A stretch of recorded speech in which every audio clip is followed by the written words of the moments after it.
Keener box of Bants. I'm here in the Coliseum Gym in Ballyfermot. I'm here with Tyrone Mc Kenna. Tyrone, you're looking light today. One week away, obviously, from your fight, as well as the other Tyrone. So how you feeling? I saw you having a nice sweat session up there on the cross trainer, was it? Yeah, cross trainer. It's low impact. Yeah. See them treadmills. Your joints be killing after like the amount we be doing weight loss and stuff. So low impact is cross trainer. So we just do that. It's probably harder than the treadmill. Yeah. We've done a tough session right before it, so I was just there warmed down. In terms of now, like obviously you and Tyrone were in Glasgow, and now you've come here. This is your second fight with Pete. What is it that's changed for you in between the two, like camps now, the two gyms for you structurally and fitness wise? Like, they're two completely different setups. The way Danny Vaughan trains us and the way Pete trains is completely different. So it took a few weeks to get used to it. I mean, basically everything in Scotland was completely like. In Scotland, you've done a lot of pad work. You've done a lot of 800-meter sprints and circuits. Over here, you're doing more technical stuff. You're learning. Pete's a very technical coach. He'll sit down and tell you what you're doing wrong with your feet, what you're doing wrong with your hands, and he's more. The things I've learned in the last 4 or 5 weeks has been phenomenal. Like I've learned more in the last 8 weeks than I have I think in my whole pro career. The sparring here has been great. I've got Gary Cully, Luke Keeler, I had the McKenna brothers down, Paddy Donovan. I've had an unbelievable sparring this camp. But even just day-to-day life down in Dublin, I mean there's no planes anymore. We don't have to get flights. The amount of flights me and Tyrone miss is ridiculous. You have to keep up to our Instagram. We're not good at public transport, so missing flights. We're not missing flights no more. Wasting money on them. Even seeing my kids. I see my kids every weekend now. I'm much happier. Like I'm in the middle of Dublin. There's a wee buzz about it. It's camp's fluent. Like this has been a 10-week camp, and it feels so quick. Me and Tyrone can believe it. We're finishing camp this week, and normally it drags in. You're normally going. This 10 weeks feels like 8 months, but this is just completely flew in, and I think it's just travelling up and down at the weekends and seeing my kids and being happier, and as I say, I'm learning so much of Pete and awful lads, and it's more like an amateur like I was going to say that, camp down here, like except these are all men, so you have that kind of crack with a big squad. I think there's like 14 of us or something, so there's a big squad of us, and you all lift each other, and there's good crack in it. But then obviously when training happens, you're training hard. But that's what a lot of people said when I joined Pete. They said that I think maybe has too much fighters. You're not going to get enough one-on-one time. But the way Pete manages it, you do get enough time. He has the training sessions organised well, and he spends enough time with you, and you get looked after, and you get what you need. I mean, Pete Taylor's very dedicated, very like his weekends filled with planning for the week and planning, looking at fighters and what you have to do and what I do wrong and stuff, and coming in Monday and telling me everything he's done at the weekend. So he's a very dedicated coach, and I think it shows. Yeah, and plus there's no favourites. Like it seems, I'm the favourite in the camp, so all eyes are on me. He's constantly working one-on-one. I mean, you wouldn't even know there's another 13 lads there. Me and him just sit there, we practice, focusing on Tyrone Mc Kenna. Yeah. Luke, don't worry about your world title fight. We need to get Luke prepared. We have to get to. No. Yeah. You know what? It doesn't matter if you have one fight or you're going for a debut or you're going for a world title. He looks after you the exact same way, because in your own mind you're the most important person there, and he knows that, so he's given equal amount of times to every single person, because everyone's career is equally as important. It's important because obviously like Pete's always talked about, like he needs lads that are humble and don't have big egos, and humble?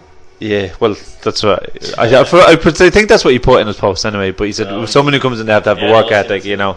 But you look at other gyms, you know, like Amir Khan was talking about when Manny Pacquiao was in the same gym. Manny Pacquiao, Freddie was organising it so that he was never clashing with Manny, and he was never allowed to spar him or anything like that. And he just felt like he was, yeah, 100%. I mean, there is coaches that do favour other fighters and give them more time and think, oh, they're going to take me further, so I'll put all my energy in them. But Pete's not like it. I don't think Pete's in it for fame or I'm training the world champion or I'm doing this or that. He's in it because he loves boxing and he loves seeing his fighters develop and get better. And as I say, it shows in the sessions. Yeah.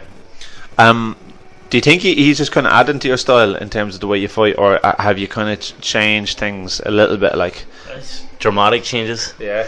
As soon as I came down to him, I think we had a meeting in the coffee shop up there.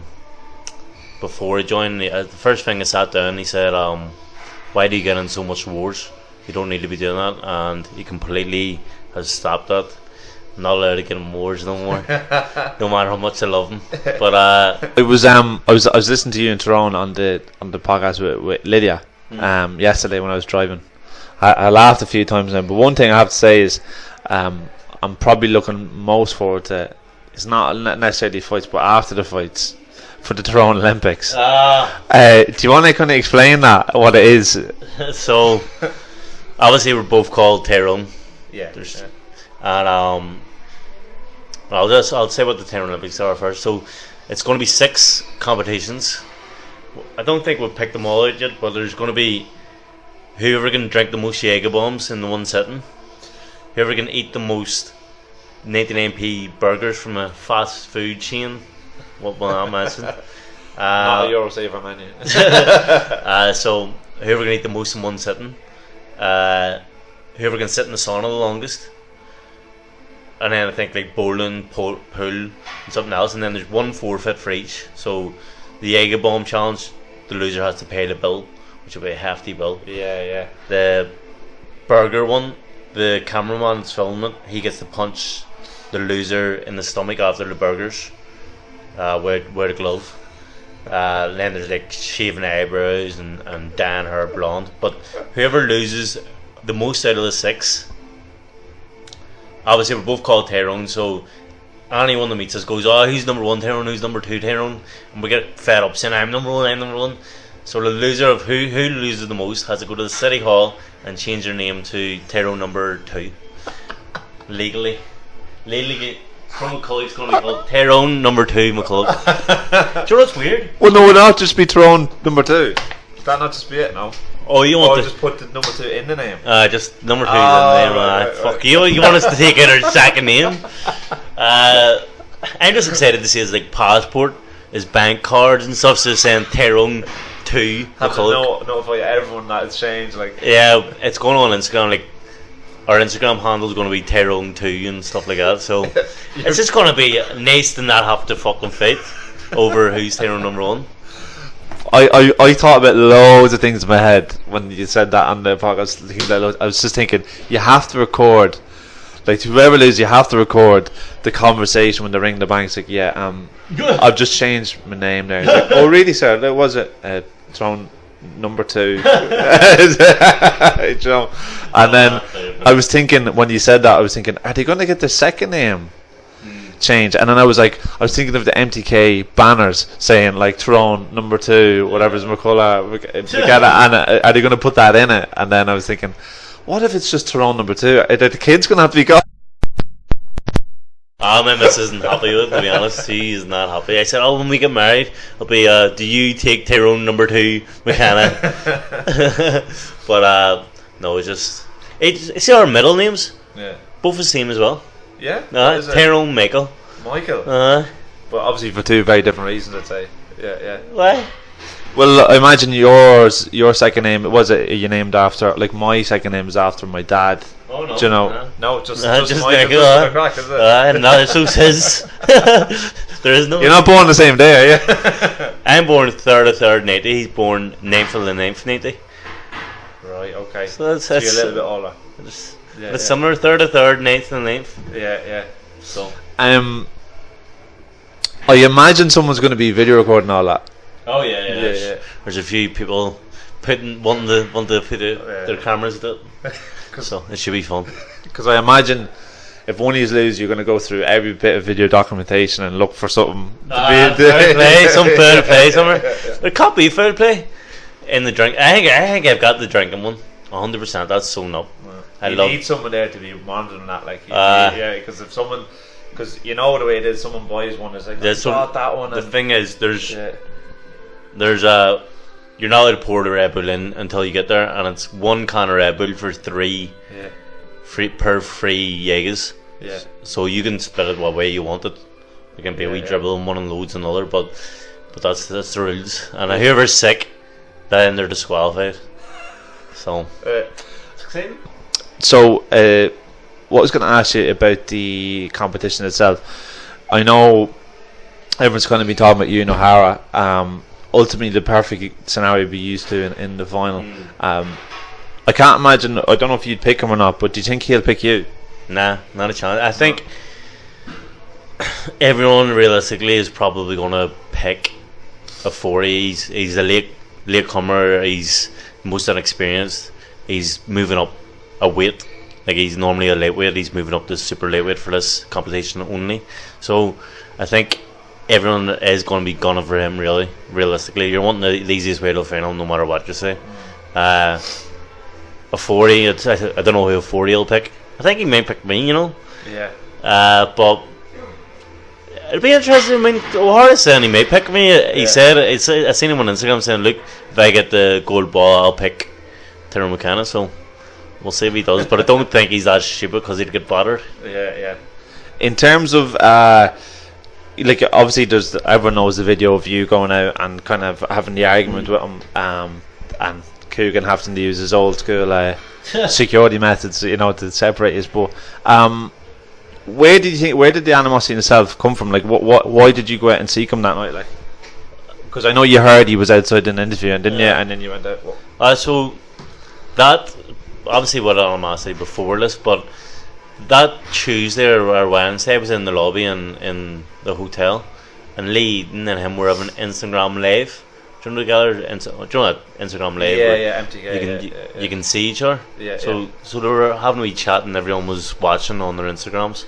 And Lee, being the promoter that he is, went over to me and went, "Look," and showed me OHara Davies on live, and he went, he said something like, "What's happening, you cunt," or something, and I went, "What?" And he said, "You inbred cunt." I fucking hit the roof. I seen black and just started fucking shouting. He called you that a few times, didn't he? I come in and bred. I think that's slightly racist, by the way. Oh, I know. And then he was telling me to go home to my own country, and just being an absolute racist. Yeah. I mean, if I said that to him, it'd be fucking murder. Yeah. So I was shocked. I hit the roof, obviously. So I started calling him all, saying he's a dickhead, and I'm going to knock him out and stuff. And then apparently, I didn't see it, but apparently he was on after saying he's going to smash me, and on Friday he's not even going to talk to me, just going to walk up and smash me. So I was fucking, blood was boiling all night. I was Thursday actually, so it was the next night. I went to the fights, and I saw him, and I went, let's get it on. So I walked past him on purpose 3 times, looked at him, he seen me, didn't say nothing all 3 times, and I went, he's not going to do nothing. So I sat there, and I was still pissed off, and I seen him go out for an interview, and I said, "Fuck it, I'll confront him myself." And I ran out. I think you see me on TV fucking running out from ringside out the back. And I was warned all week. After they all seen me, blood was boiling, and I said, "I'm going to fucking do this and that." And they said, "Look, if you do anything to OHara Davies, you're out of the competition." So that was in the back of my mind. I really can't do nothing. I was hoping he would swing at me first. So then I had an excuse. I said, "Fucking he's swinging at me, I have to do something." So I went out, and I said, who are you going to smash? And he took off his glass, and I went, "Fuck, he is going to go for it. This is sweet. This is what I wanted." And instead of like throwing a punch, he gripped me, and I was like, "Fuck's sake." So at the midst of him gripping me, I was thinking, everything was going through my head. I was like, "Did I smash this cunt?" if I smash him, I get triggered in this tournament. I was like, what I'll do here, and then I pushed him off me, and Coogan got in the middle of it, held me back, and I just started calling him a cunt and saying I'm going to knock you out. Then our Coogan Cassie just brought me back to the ringside, and then he came up at ringside. Like he wouldn't do anything when he knew security wouldn't be there, but he knew security was there, so he came up to me. I jumped out of my seat and went to go for him. All security and all MTK were on hands. Yeah. You were obviously thinking, it'd be better if I just got paid for this. Like, you know what I mean? I know. Actually, arguing outside. There's nothing really you can do. I mean, if you're on, you're going to take out a competition that could potentially change their life. So I'm not stupid. Yeah. I may hate him, but I'm not that stupid. It feels kind of like for him. I could be wrong now saying this, but he was with Sky, and then everything happened with the comments he made about Liverpool, and obviously he lost to Josh Taylor. He had to move over then to, I think he was with Frank for a bit, and obviously signed with MTK, and it kind of seems like this tournament is kind of his last opportunity. Does that come across to you as well? Well, 100%. Obviously, as you say, he's got beat twice. Is it twice? I think it is twice. Yeah. So he's been beat twice. And you can only talk. He's went from Sky Sports, and now he's back on Sky and I League. But I think it is a last chance saloon for him. He's had his big fights. He's had his big opportunities. He's lost on them. And I think this is his third chance to make it big, and if he doesn't, he knows he'd basically be out of the limelight. Basically, when I beat him, I mean, he said I'm a bum for the last 4 years. I think once I beat him, he won't be able to box again. He has to go to retirement. That's what I always said. I'm going to put him into retirement because I don't think he would be able to show his face. I don't think he'd want to show his face when he gets beat by me. Yeah. It's just like Jeff Mayweather says, you can only be the villain until you lose. Exactly. Yeah. And then you're a loser. Right, well look, I won't hold you any longer, Tyrone, but I really appreciate your time, and safe journey with that weather back up to Belfast. It's cold now, it's nippy now, so hopefully the roads won't be too icy for you, And Tommy McCarthy's too cheap to put on heating. He won't put on heating in his car, so we're in for a cold one. I'll have to give him petrol money and everything. Jesus, toll money, toll bridge. He's a wild man. I'll tell you what, we went to lunch 2 days ago up in that cafe, and he must have went up to try and pay for his lunch, and the woman said, here, the card's broke. So he came down, he gave me his card, and he said, here, can you pay for it? I'm way to the shop or something, or a way to get changed. And I said, right, okay. So I went up and I went, could I pay for Tommy McCarthy? He said, nah, sure, the card's broke, you're going to have to pay cash. I went, what? I said, did he know that? And he said, yeah, I told him the card was broke. And I went, he's a joke. And I had to pay for his food, and he knew fine right, I gave him his card back. He's a rat. And then what was the conversation like when you came back then? He just laughs. You know what? He just laughs. I can't even say nothing. He does it all the time to me. Yeah. That's what happens when you've a load of kids, to look after. That's right. He's looking after the pennies. Yeah. He's got a football squad now. He's up top. Anyway, look, thanks for your time, Tyrone, and look forward to watching the fights next week. Yeah. Good stuff. Thank you very much. Tune in.